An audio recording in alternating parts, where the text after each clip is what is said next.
بسم اللہ الرحمن الرحیم۔ السلام علیکم 10th کلاس۔ بیٹا کل ہم نے جو لیکچر کیا تھا وہ حصہ نظم میں پہلی نظم ہے ہماری آزادی، جس کے شاعر احسان دانش تھے۔ احسان دانش کے مختصر سے تعارف پر مبنی ایک لیکچر میں نے آپ کو کل سینڈ کیا تھا۔ آج ہم اپنی نظم کی طرف آتے ہیں۔ صفحہ 102 پہ ہماری جو نظم ہے آزادی، بیٹا آزادی اللہ تعالیٰ کی طرف سے دی ہوئی ایسی نعمت ہے کہ جس کا کوئی نعم البدل نہیں ہے۔ آزاد قوم، آزاد شخص ہمیشہ اپنی مرضی کے مطابق زندگی بسر کر سکتا ہے۔ جو قومیں، جو افراد کسی کے غلام ہوتے ہیں وہ آزادی سے اپنی زندگی بسر نہیں کر سکتے۔ تو آزادی جو ہے ہمیشہ انہی لوگوں کو حاصل ہوتی ہے جو جد و جہد کرتے ہیں، جو کوشش کرتے ہیں، جو اپنے آپ کو غلامی سے نکالنے کے لیے کوشش کرتے ہیں، انہی لوگوں کو آزادی بھی حاصل ہوتی ہے۔ آج وطن پاکستان کوششوں اور قربانیوں کے بعد آزاد ہے۔ ہمیں کسی چیز کی فکر نہیں، بہت ہی پرسکون انداز سے ہم زندگی بسر کر رہے ہیں۔ اگر ہم آزاد نہ ہوئے ہوتے تو پھر آج ہندوستان میں مسلمانوں کی جو کیفیات ہیں، مسلمانوں کے ساتھ جو ظلم و ستم ہو رہے ہیں وہ آج ہمارے ساتھ بھی ہو رہے ہوتے۔ تو یہ بیٹا ہمارے لیے اللہ تعالیٰ کی بہت بڑی نعمت ہے کہ ہم آزاد ہیں، اور اللہ تعالیٰ کے فضل و کرم سے ہم آزادی کی زندگی بھی بسر کر رہے ہیں اور ہمیں کوئی فکر پریشانی نہیں ہے، کسی کے غلام ماتحت نہیں ہے۔ نظم کی طرف آتے ہیں بیٹا۔ نظم میں ٹوٹل جو اشعار ہیں وہ ہیں 9 اشعار ہیں ٹوٹل نظم میں، جس میں 4 اشعار کی تشریح ہم آج کریں گے اور 5 اشعار کی تشریح ہم کل انشاءاللہ اگلے لیکچر میں کریں گے۔ تو پہلا شعر ہے، دیکھیں اپنی کتاب پہ صفحہ 102 پہ نظم آزادی شعر نمبر 1 کہتا ہے جی: عبادت ہے سراپا جذبہ تعمیر آزادی۔ عبادت ہے سراپا جذبہ تعمیر آزادی، شہادت مستقل ایک سرخی تحریر آزادی۔ سراپا کہتے ہیں جی سر سے پاؤں تک مکمل طور پر، سر سے پاؤں تک یا مکمل طور پر۔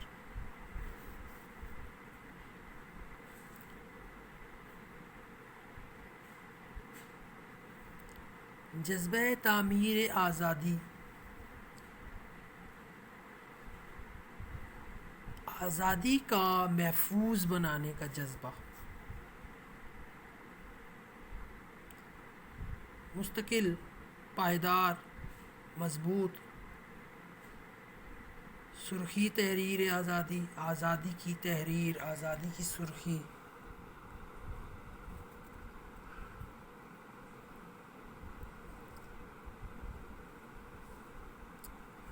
اب بیٹا 10th کلاس ہم اس کی تشریح کرنے جا رہے ہیں۔ شاعر احسان دانش اس شعر میں بڑی شدت، تڑپ اور پرخلوص انداز میں جذبہ حب الوطنی کو بیان کرتے ہیں اور فکر و عمل کی دعوت دینے کے ساتھ ساتھ نصیحت کرتے ہیں کہ انسان کے لیے اس کا وطن، اس کی سرزمین اتنی ہی اہم ہوتی ہے یا اہمیت کی حامل ہوتی ہے جیسے انسان کے لیے اس کی ماں کی حیثیت ہوتی ہے۔ یعنی جیسے انسان کے لیے اس کی ماں اہم ہے، اسی طرح انسان کے لیے اس کا وطن یا سرزمین اہم ہے۔ جس طرح ایک انسان اپنی ماں کی خوشی و سکون کے لیے، عزت، ترقی اور خوشحالی کے لیے خواہشات کی تکمیل کرتا ہے اور اپنا سب کچھ قربان کر دیتا ہے، اسی طرح ایک محب وطن انسان اپنے وطن کی ترقی و خوشحالی، عزت و وقار کے لیے اپنا سب کچھ قربان کر دیتا ہے۔ ایک انسان ملکی ترقی میں اپنا کردار ادا کرتا ہے۔ ایک انسان جو وطن سے محبت کرتا ہے وہ اپنے وطن سے انتشار اور برائیوں کا خاتمہ کرنے کی کوشش کرتا ہے۔ جو انسان وطن سے محبت کرتا ہے وہ اپنے وطن کو، اپنے وطن کے دشمنوں کے ناپاک ارادوں کو دور کرنے میں کردار ادا کرتا ہے اور اپنے وطن کو محفوظ بنانے کی کوشش کرتا ہے۔ شاعر وطن پرستی کا یہاں درس دیتے ہیں، کہتے ہیں کہ اپنے ملک و قوم کی تعمیر و ترقی اور خوشحالی کا جذبہ رکھنا ایک عبادت ہے، خاص کر کے ملک کے لیے جو نظریاتی اساس ہے۔ جو ملک دین اسلام کی بنیاد پر حاصل کیا گیا ہو، جو اسلام کا قلعہ تصور کیا جاتا ہو، جو ملک پوری امت مسلمہ کے مفادات کے تحفظ کے لیے بنایا گیا ہو، اور جو ملک دین کی اشاعت کے لیے بنایا گیا ہو، ایسے ملک پاکستان کے نام سے ہر کوئی واقف ہے۔ جب اسلام اور پاکستان آپس میں لازم و ملزوم ہو چکے ہیں، ایک کی ترقی دوسرے کی ترقی کی ضامن ہے، ایک کا زوال دوسرے کا زوال بن جائے گا، پھر ایسی سرزمین کی حفاظت کرنا ہماری اولین ترجیحات میں سے ہونا چاہیے بیٹا۔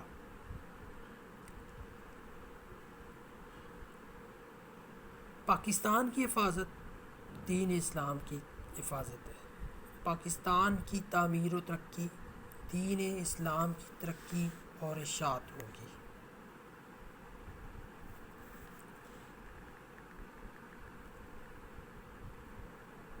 شاعر احسان دانش وطن پرستی کے اسی درس کو آگے بھی بڑھاتے ہیں اور اس حقیقت کو بیان کرتے ہیں کہ آزادی کے معنی اور آزادی کی تحریر یا آزادی کی سرخی شہادت مانگتی ہے، آزادی جان کا نذرانہ مانگتی ہے۔ اپنی زندگی سے بڑھ کر انسان کے لیے اور کچھ نہیں ہوتا، لیکن جو محب وطن لوگ ہوتے ہیں وہ اپنے وطن کے لیے اپنی جان قربان کر دیتے ہیں۔ اپنے وطن پر انسان عدل و انصاف، قانون کی بالادستی، مساوات، ہمدردی، غریب پروری، یکساں تعلیمی مواقع، تعلیمی نظام اور صحت کی بنیادی سہولیات فراہم کر سکتا ہے۔ انسان چونکہ آزاد ہوتا ہے اپنے ملک میں رہتے ہوئے، لہذا انسان یہ سب کچھ کر سکتا ہے۔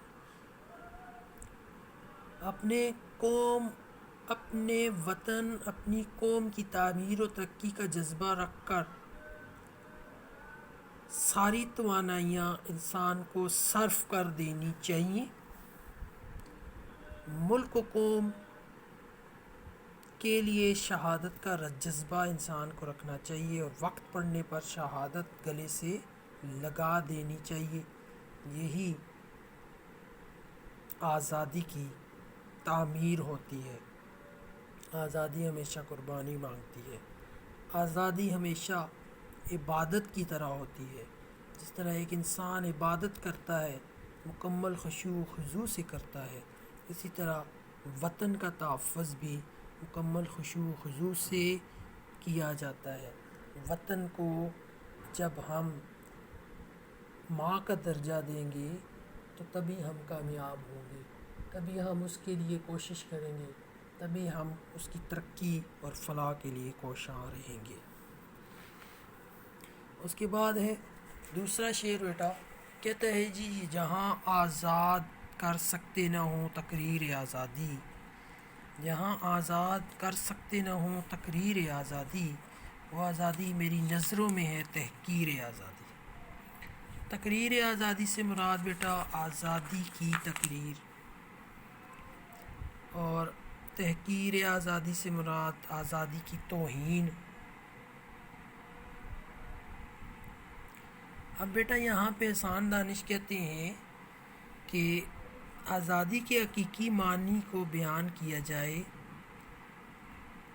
تو جمہوری اور سیاسی نظام کو ایک ہونا چاہیے، لیکن شاعر کہتا ہے کہ یہ جو دور چل رہا ہے یہ آمریت کے حوالے سے ہے۔ شاعر نے جب یہ نظم لکھی تو وہ دور مارشل لا دور تھا، اس میں صدر ایوب خان جو تھے ان کا یہ دور تھا، اور حکومت جو ہے اس نے صحافیوں پر پابندی لگائی ہوئی تھی، ہر طرح کی بڑی سختیاں تھیں۔ تو لہٰذا اس شعر میں شاعر اس دور سے اور ان پابندیوں سے تعلق رکھتے ہوئے چند باتوں کا ذکر بھی کرتا ہے۔ شاعر احسان دانش کہتا ہے کہ ایوب دور میں صحافیوں پر پابندیاں لگائی گئیں، صحافیوں پر سختیاں کی گئیں، حکومت وقت نے صحافت کے شعبے کو اپنا محکوم بنا لیا، اپنا غلام بنا لیا۔ اس وقت حکومت کی کسی پالیسی یا حکومتی شخصیات پر تنقید کرنا ایک بہت بڑا جرم سمجھا جاتا تھا۔ ایسے میں کئی صحافیوں اور شعراء پر غداری کا مقدمہ درج کیا گیا اور انہیں جیل کی سلاخوں میں قید کر دیا گیا۔ اب یہاں پہ جو شاعر یہ شعر بیان کرتا ہے اسی پس منظر کو آگے بڑھاتے ہوئے بیان کرتا ہے کہ طنزیہ انداز میں بیان کرتا ہے کہ کہنے کو ہمارا ملک پاکستان ایک آزاد ملک تھا، آزاد ملک ہے، لیکن پاکستانی عوام آزاد نہیں، کیونکہ یہاں شعراء اور صحافیوں کو اپنے خیالات کا اظہار کرنے کا موقع نہیں دیا جاتا۔ اگر موقع دیا جاتا ہے بھی تو اپنی مرضی کے مطابق حکومت صحافیوں اور شعراء کو چلاتی ہے۔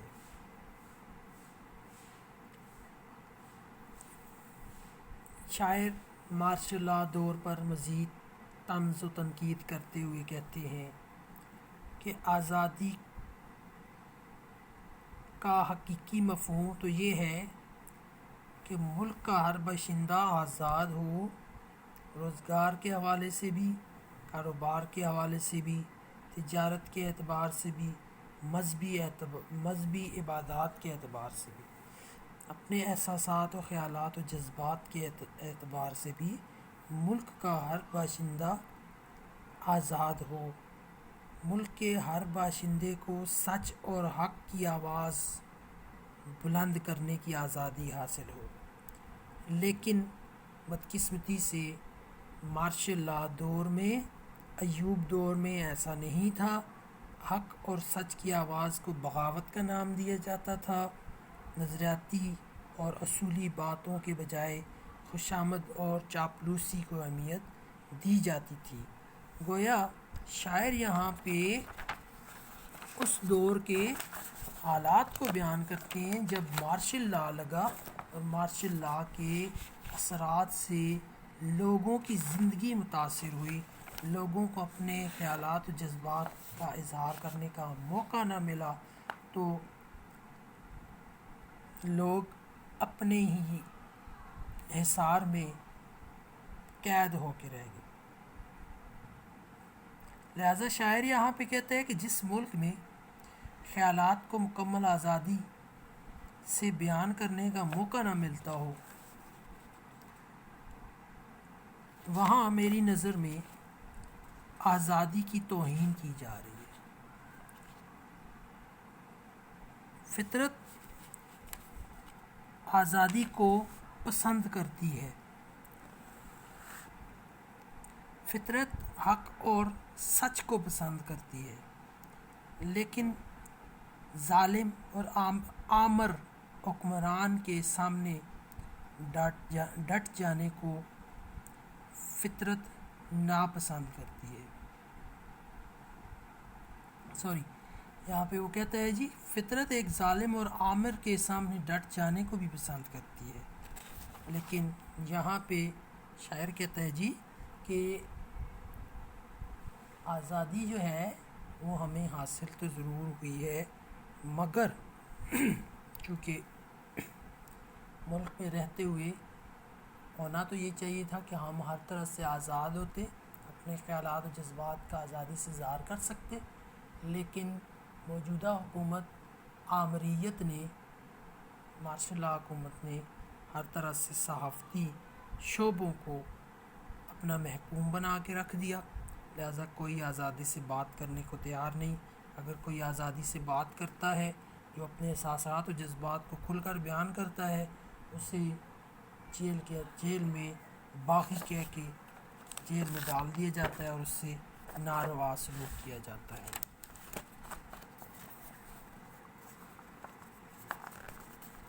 اس کے بعد بیٹا ہم آ جاتے ہیں جی شعر نمبر 3 پہ۔ شعر نمبر 3 ہے ہمارا، فضائیں کر رہی ہیں ایثار و عمل پیدا، فضائیں کر رہی ہیں ایثار و عمل پیدا، لہو میں دوڑتا ہے شعلہ تاثیر آزادی۔ فضائیں، ہوائیں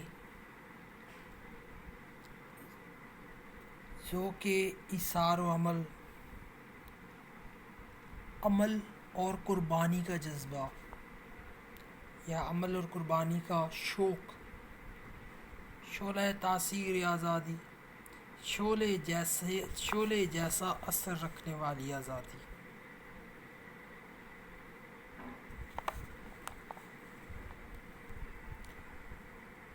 اب جی بیٹا اس شعر میں شاعر جذبہ حب الوطنی اور آزادی کی اہمیت بیان کرتے ہوئے کہتے ہیں کہ ملک کی فضائیں اور اس کا ماحول انسانوں کے اندر قربانی اور محنت اور عمل کا شوق بیدار کر رہی ہیں، جس کی وجہ سے انسانوں کے خون میں حقیقی آزادی کی تاثیر کا شعلہ یعنی اس کی حرارت دوڑ رہی ہے۔ حالات و واقعات نے انسانوں کے اندر حقیقی آزادی کا مفہوم یعنی قربانی اور عمل کا جذبہ بیدار کیا ہے۔ یکساں تعلیمی نظام، صحت کی بنیادی سہولتوں کی فراہمی، معیشت کی مضبوطی وغیرہ کی روشنیاں جلانا حب الوطنی کا تقاضا ہے، اور وقت پڑے تو اپنی جانوں کا نذرانہ بھی پیش کر دینا، اپنی خواہشات، اپنے مفادات اور اپنی ضروریات کو وطن کے مفادات اور ضروریات پر قربان کر دینا، یہی جذبہ حب الوطنی ہے۔ شاعر بیان کرتا ہے کہ اپنی قوم اور وطن کی تعمیر و ترقی کا جذبہ رکھ کر پھر اس کی تعمیر و ترقی کے لیے ساری توانائیاں قربان کرنا، صرف کرنا، ملک و قوم کے لیے شہادت کا جذبہ رکھنا، وقت پڑنے پر شہادت کو گلے لگانا، یہ عبادت ہے، یہی وطن پرستی ہے، اور یہی وطن سے عشق اور حب الوطنی کہلاتی ہے۔ اسی طرح بیٹا 10th کلاس شاعر یہاں پہ یہ بھی کہتا ہے کہ آج ہماری عوام میں ایثار و عمل کا جذبہ پیدا ہو چکا ہے، وہ اپنی قوم اور ملک کے لیے خاص طور پر غریب، نادار اور بے سہارا لوگوں کے لیے قربانی کا جذبہ رکھتے ہیں۔ ملکی عوام غریبوں، ناداروں اور غرباء کے لیے قربانی دینے کے لیے تیار ہیں اور بھرپور انداز میں ملک میں لوگ عوام کے لیے، غرباء کے لیے، ناداروں اور بے سہاروں کے لیے قربانی دے رہے ہیں۔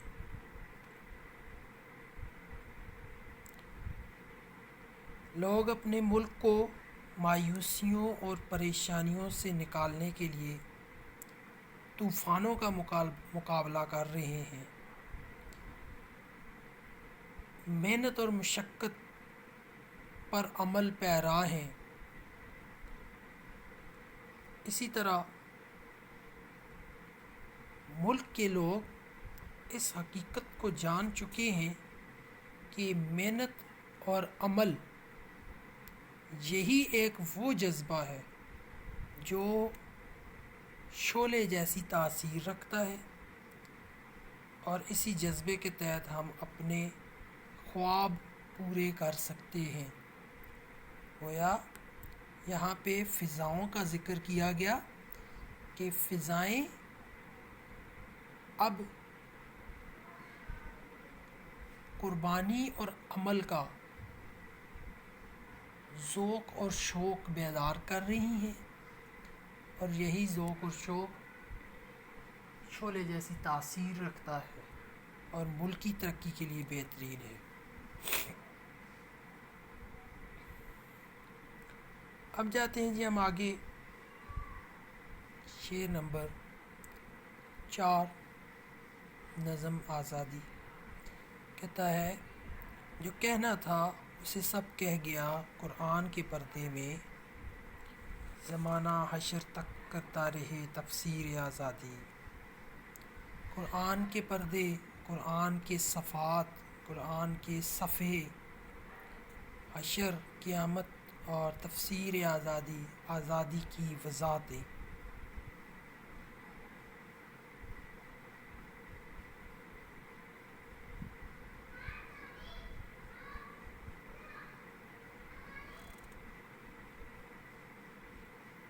اب بیٹا ہم آ جاتے ہیں جی اس کی تشریح کی طرف۔ اس شعر میں شاعر احسان دانش کہتے ہیں کہ جذبہ حب الوطنی اور آزادی کی اہمیت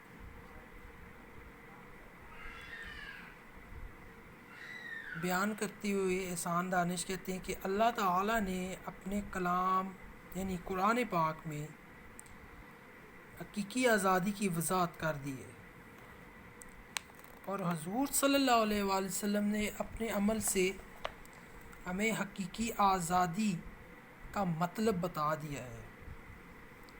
اب سارا زمانہ قیامت تک آزادی کی وضاحت کرتا رہے، لیکن مسلمان کے لیے آزادی کی وضاحت جو قرآن اور نبی پاک صلی اللہ علیہ وسلم نے کر دی ہے، وہی وضاحت ہمیشہ رہے گی۔ آزادی کی اصل حقیقت وہی وضاحتیں ہیں جو قرآن نے کر دی اور جو نبی صلی اللہ علیہ وسلم نے اپنے اعمال سے کر دی۔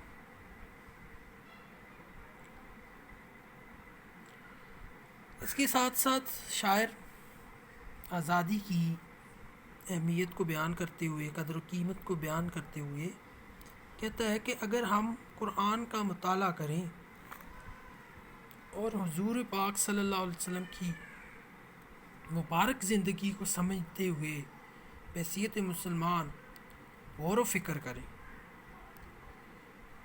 تو اللہ اور اس کے رسول نے آزادی کا جو مطلب ہمیں بتایا ہے،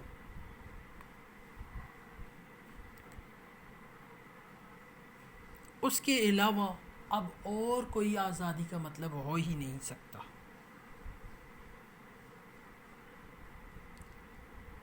جب ہم قرآن کا مطالعہ کرتے ہیں، حضور پاک صلی اللہ علیہ وسلم کی مبارک زندگی کو سمجھتے ہیں، تو بحیثیت مسلمان ہمارے لیے کافی ہے کہ اللہ اور اس کے رسول کی آزادی کا مطلب کیا بتایا ہے۔ اس کے باہر ہم نے پھر بالکل نہیں جانا۔ اللہ اور اس کے رسول نے جو ہمیں آزادی کا مطلب بتا دیا، ہم نے اسی پر عمل پیرا ہونا ہے۔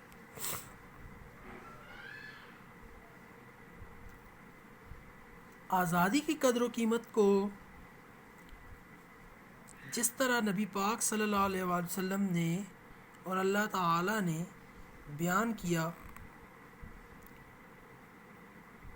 اور جو وضاحت آپ صلی اللہ علیہ وسلم نے اور قرآن پاک نے، اللہ تعالی نے آزادی کی وضاحت کی، شاعر در حقیقت یہی نقطہ سمجھانا چاہتے ہیں یہاں اس شعر میں کہ ہم آزادی کا مفہوم نبی پاک صلی اللہ علیہ وآلہ وسلم اور اللہ تعالی سے لے چکے ہیں، لہٰذا ساری دنیا آزادی کی وضاحتیں کرتی رہے، آزادی کے نقطۂ نظر کو پیش کرتی رہے، ہمیں اس سے کوئی غرض نہیں ہونی چاہیے بحیثیت مسلمان۔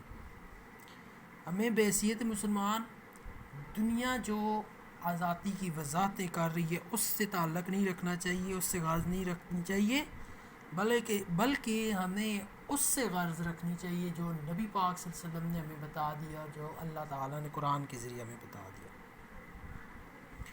اسی طرح 10th کلاس شاعر یہاں پہ ہمیں یہ بتاتا ہے کہ جو وضاحتیں نبی پاک صلی اللہ علیہ وآلہ وسلم اور قرآن نے آزادی کی کر دی ہیں، جو وضاحتیں قرآن کے صفحات میں ہمیں ملتی ہیں، قیامت تک لوگوں کے لیے آزادی کی وہی وضاحتیں کرتے رہنا یہ ایک مسلمان کا فرض بھی ہے۔ اس لیے اب ہمیں کسی فلسفی، کسی دانشور وغیرہ کی ضرورت نہیں ہے کہ ہم اس سے آزادی کا مطلب سیکھیں یا آزادی کی وضاحت سیکھیں۔ ہمارے لیے اس بات کو سمجھنا اور پرکھنا ضروری ہے کہ اللہ اور اس کے حبیب نے جو تعلیمات دی ہیں، جو آزادی کی وضاحتیں دی ہیں، وہی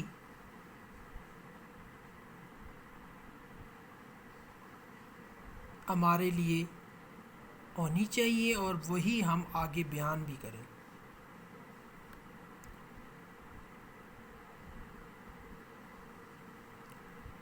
یہی وجہ ہے کہ مومن کی یہ فطرت ہے کہ وہ کسی کو غلام نہیں رکھتا اور نہ ہی کسی کا غلام ہوتا ہے۔ تو بیٹا 10th کلاس یہ ہے ہمارا شعر نمبر 4، جس میں بتایا یہ جا رہا ہے کہ آج یہ جو دور جدید ہے اس میں آزادی کی بہت سی وضاحتیں کی جا رہی ہیں مختلف دانشوروں اور مختلف فلاسفر لوگوں کی طرف سے، لیکن بحیثیت مسلمان 1400 سال پہلے نبی پاک صلی اللہ علیہ وآلہ وسلم نے اپنے اعمال سے، اللہ تعالیٰ نے اپنے کلام قرآن پاک سے آزادی کی سچی اور کھری تصویر ہمیں بتا دی ہے۔ جو سچی اور کھری تصویر ہمیں اس وقت ملی، جو آزادی کا مطلب اور مفہوم ہمیں اس وقت ملا، جو آزادی کی وضاحتیں اور تعریف ہمیں اس وقت ملی، حیثیت مسلمان ہمیں انہی چیزوں کو فالو کرنا چاہیے۔ آج کوئی دانشور کیا کہہ رہا ہے، آج کوئی فلاسفر کیا کہہ رہا ہے، ہمیں اس کے اوپر غور و فکر نہیں کرنا چاہیے۔ ہمیں صرف اور صرف یہی دیکھنا ہے کہ ہمارے اللہ نے قرآن میں کیا کہا اور ہمارے نبی نے اپنے اعمال سے کیا کر دکھایا، ہمیں اس پر غور و فکر کرنی چاہیے، اور یہی پیغام، آزادی کی یہی تصویر، آزادی کی یہی حقیقت اور آزادی کا یہی مفہوم ہمیں دوسروں تک بھی پہنچانا چاہیے اور اسی پر عمل کا پیرا ہونا چاہیے۔ حب الوطنی کا اور حب القوم کا مظاہرہ کرتے ہوئے ہمیں ایمان کے رستے پہ چلتے ہوئے آزادی کی ان حقیقتوں پر عمل پیرا ہونا چاہیے جو اللہ اور اس کے رسول نے متعین کر دی ہے۔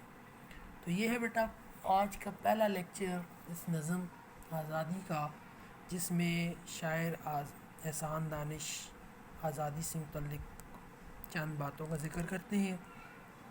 4 اشعار جو گئے 5 اشعار رہتے ہیں. اس کے ان اگلے 5 اشعار پر مبنی ایک لیکچر اور ہوگا انشاءاللہ، وہ کل ہوگا. اللہ آپ کا حامی و ناصر ہو. فی امان اللہ. اللہ حافظ بیٹا.